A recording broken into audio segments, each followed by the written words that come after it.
সবাই মাঠে বাইরে চলে যান, বিশেষভাবে আপনাদেরকে অনুরোধ করছি।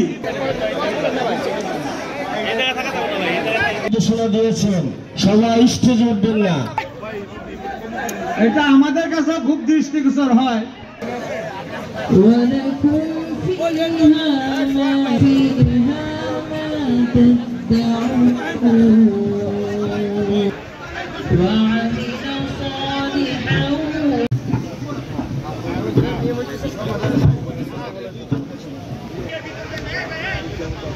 মাঠে যে খেলাটা উদ্বোধন করে দিন।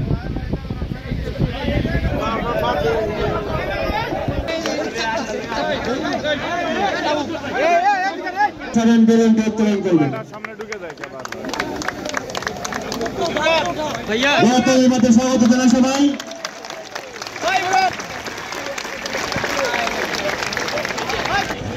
জামালউদ্দিন সরকারকে ফুল নিবেদন করে দিয়েছেন সরকার। আজকের ফাইনাল খেলার শুভ উদ্বোধন উপলক্ষে আজকে শুভ উদ্বোধন। ধন্যবাদ।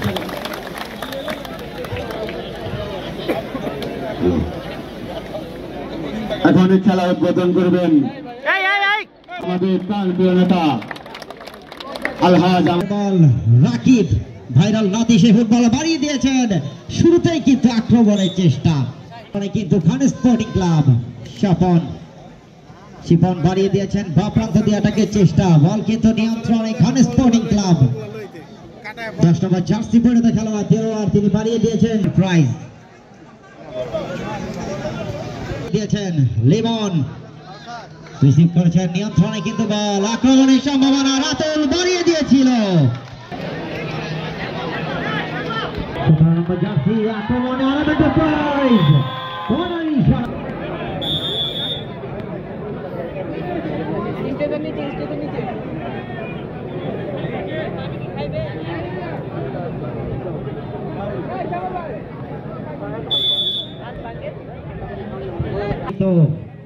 ভাইরাল ফুটবলার রাকিব নাতি নামে যিনি ভাইরাল, হারিয়ে দিয়েছেন লিমন। 17 নম্বর জার্সি পরিণত খেলোয়াড় আরব এন্টারপ্রাইজ নিয়ন্ত্রণে নাতি। 5 নম্বর জার্সি পরিণত খেলোয়াড় ডেঞ্জার রাতুল। 19 নম্বর জার্সি পরিণত খেলোয়াড় তিনি কিন্তু অবস্থান করছেন মিড মাঠে।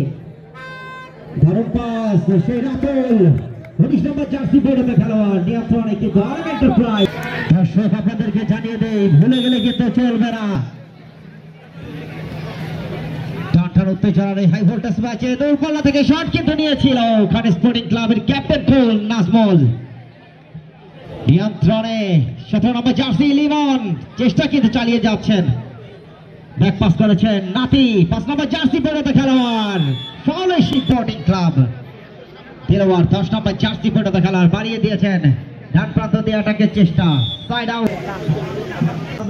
তেঁতুলজোড়া ইউনিয়নের সাবেক চেয়ারম্যান এবং বিএনপির যুগ্ম সম্পাদক জনাব জামালউদ্দিন সরকার আমাদের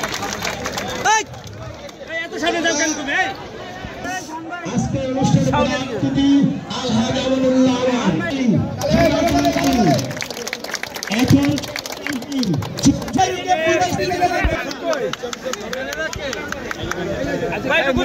বাংলাদেশের জনগণ ভোটাধিকার ফিরে পেয়েছে।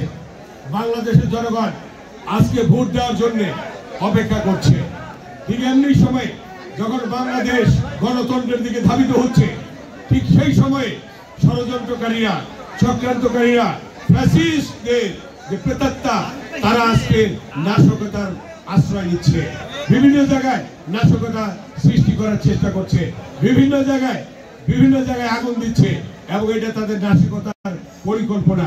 তারা মনে করেছে এই ধরনের নাশকতা করে আগুন দিয়ে নির্বাচন বন্ধ করতে পারবে, কিন্তু সেটা বাংলাদেশে কখনো সম্ভব না। বাংলাদেশে গণতন্ত্রকামী মানুষ আগামী ফেব্রুয়ারির প্রথমার্ধে নির্বাচনে অংশগ্রহণ করবে, ভোট দেবে এবং তাদের পছন্দ সরকার প্রতিষ্ঠা করবে ইনশাআল্লাহ। আগুন লাগিয়ে নির্বাচন বাধাগ্রস্ত করতে পারবে না, এবং আগুন লাগিয়ে যারা অপরাধ করেছে, হাজার হাজার ছাত্রদলকে হত্যা করেছে, তাদের বিচার বন্ধ করতে পারবে না। অতএব বিচারও হবে, নির্বাচন হবে, বাংলাদেশের গণতন্ত্র ফিরে আসবে, গণতন্ত্রকামী মানুষ বাংলাদেশের গণতন্ত্র ফিরে পাবে ইনশাআল্লাহ।